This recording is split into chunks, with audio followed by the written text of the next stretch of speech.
These Democrats fled in a bid to deny quorum and halt the GOP's efforts to redraw congressional districts. But Governor Greg Abbott's decisive actions, imposing hefty fines on the absentees, calling repeated special sessions, and even deploying state troopers to escort some back, really demonstrated that elected officials cannot shirk their duties without consequences. Much like how conservatives have historically stood firm against similar tactics to protect the integrity of governance and the will of the people.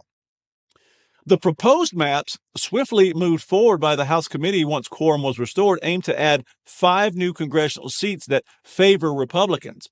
Reflecting Texas's demographic shifts and countering aggressive Democratic redraws in states like California, where convoluted district lines create perpetual safe seats for progressives. Locking in, which would really, lock in power for radical agendas that prioritize urban elites over rural heartlands.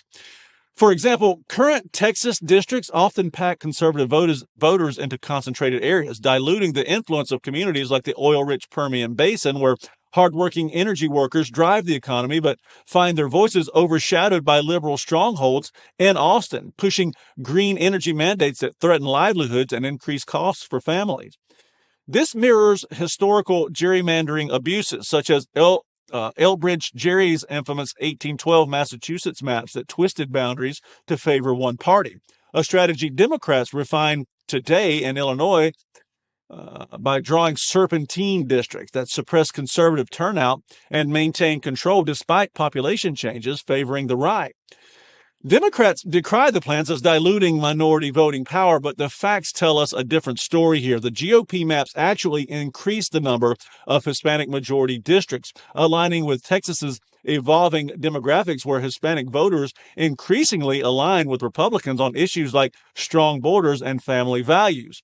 Reject the left's identity politics as patronizing and ineffective.